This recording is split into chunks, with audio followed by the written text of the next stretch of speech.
Going ahead, one word I'm hearing again and again in the course of this chapter is election commission. So we know it's the body that conducts elections. What are the four specific functions it implements? First, it is responsible for everything right from the announcement of the schedule of the elections, which includes the conducting of the elections and declaration of results, to the entire conduct of elections and every aspect related to elections. That is the first function of the election commission. It complete announcement of the election schedule and its complete conduct. Second, the election commission is tries to implement the model code of conduct with its full might and punishes those parties or candidates who have violated the model code of conduct, so to speak. Third, it prevents the misuse of governmental machinery, and when the model code of conduct is on. When is the model code of conduct on?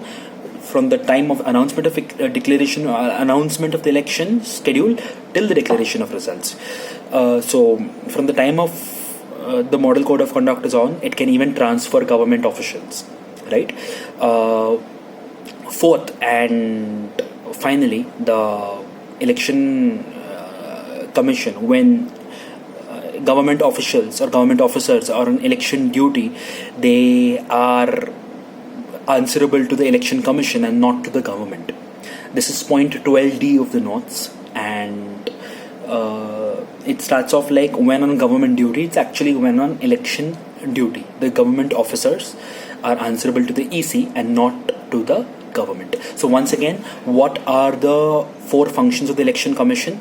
Everything, the conduct of elections, right from the announcement of the schedule to conducting it every part through to the announcement of results.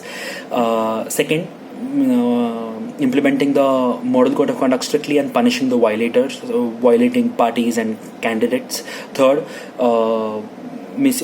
preventing misuse of governmental machinery and transferring any government officers who indulge in it. And fourth and finally, when on election duty during the model code of conduct, the government officers are answerable to the election commission and not to the government.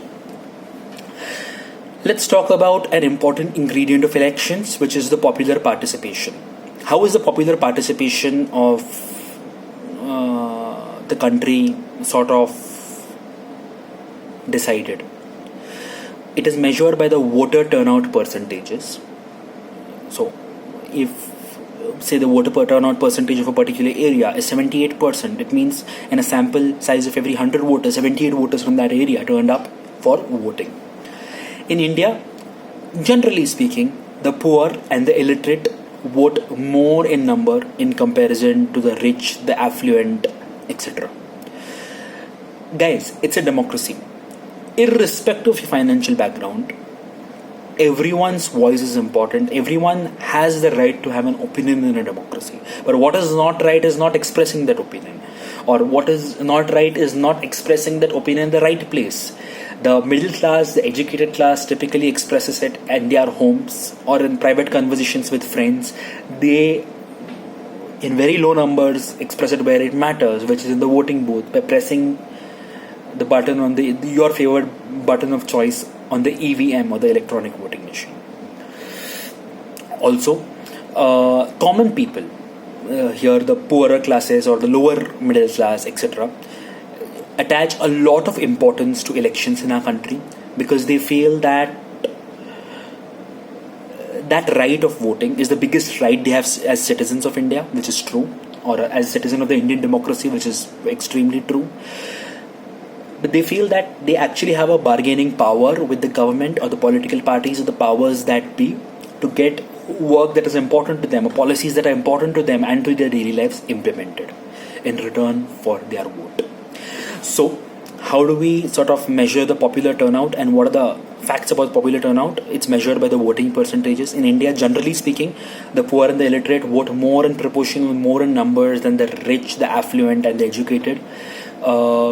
The common people in India attach a lot of importance to elections because it gives them a voice to express their opinion, to bargain, so to speak, with the political powers to implement policies that are important to them and to their day-to-day lives.